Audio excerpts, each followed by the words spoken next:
Assalamualaikum warahmatullahi wabarakatuh. Masih dengan saya Vina Lestari Riyadini, dosen prodi Teknik Lingkungan. Baik, pada pertemuan hari ini kita akan membahas mengenai water hardness atau kesadahan air. Jadi, apa itu kesadahan air? Ya. Jadi, kesadahan air adalah air yang mengandung mineral-mineral tertentu di dalamnya. Nah, biasanya atau pada umumnya air sada itu adalah air yang mengandung ion kalsium dan magnesium yang berikatan dengan bikarbonat. Nah, jadi bagaimana kita mengetahui apakah suatu air itu sadah atau tidak? Nah, cara paling gampang mengetahui air itu sadah atau tidak, jika kita menggunakan sabun terlalu banyak dan tidak menghasilkan busa, maka air yang kita gunakan adalah air sadah. Ya, jadi air sadah di saat mencuci itu dia tidak menghasilkan buih sabun sama sekali.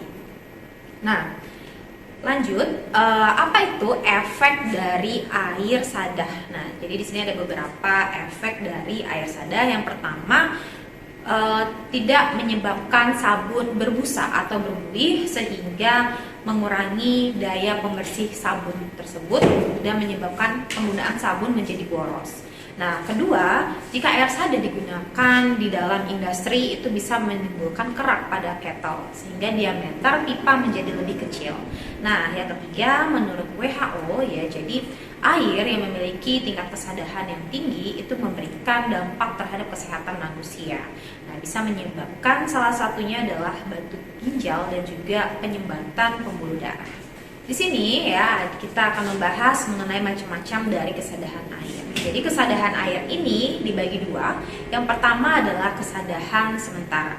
Jadi air sadah yang memiliki tingkat kesadahan sementara yaitu air yang memiliki kandungan Ca ya, kalsium dan magnesium yang berikatan dengan ion karbonat maupun bikarbonat. Ya, jadi untuk air sadah dengan tingkatan sementara ini dapat dihilangkan dengan cara pemanasan saja, itu sudah cukup. Nah, yang kedua adalah air sadah dengan tingkat kesadahan tetap. Nah, untuk air sadah dengan tingkat kesadahan tetap ini ya, di mana air mengandung kalsium maupun magnesium yang berikatan dengan senyawa ion klorida kemudian sulfat. Nah, membentuk kalsium klorida, kemudian membentuk kalsium nitrat, kemudian membentuk kalsium sulfat, magnesium klorida, dan sebagainya.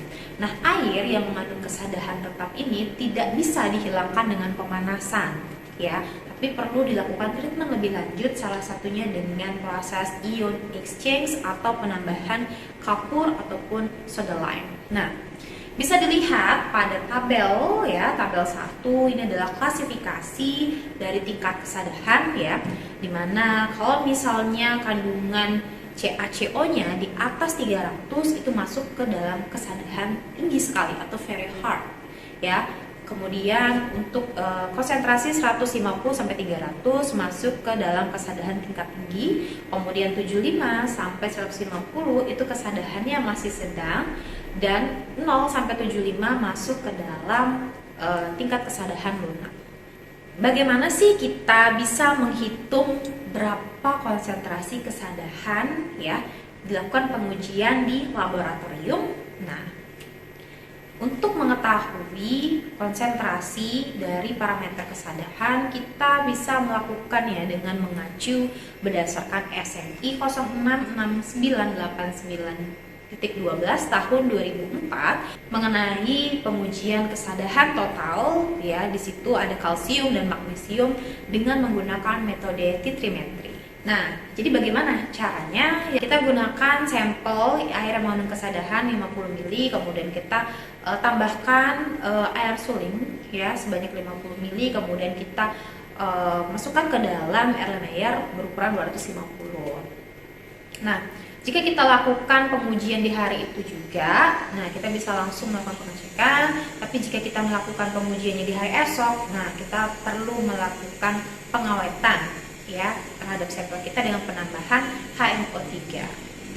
Nah, ini cara untuk melakukan pengujian. Jadi sebanyak 25 ml air sadah ya dimasukkan ke dalam Erlenmeyer ya dengan ukuran 250 ml, kemudian kita tambahkan Aquades sebanyak 25 ml, Kemudian kita tambahkan 1-2 mili larutan buffer pH 10. Kemudian kita tambahkan indikator EBT ya.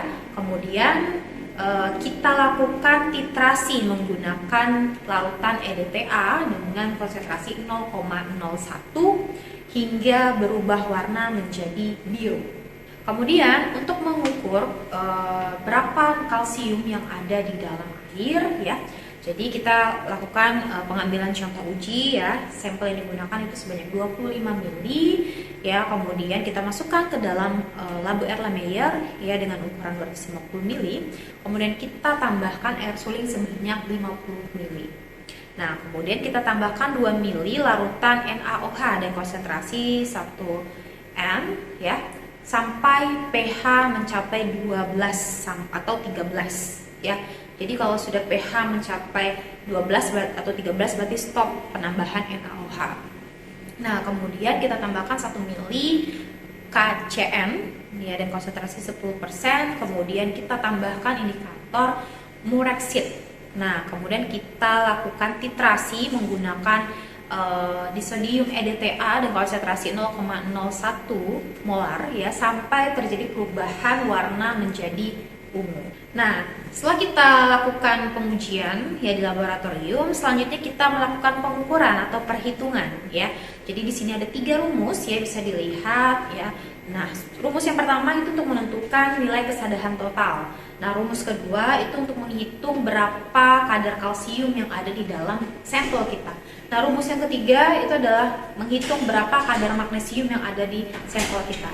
Oke, sampai di sini dulu pertemuan kita mengenai tata cara dalam mengetahui kesadahan air di laboratorium. Sekian, terima kasih. Assalamualaikum warahmatullahi wabarakatuh.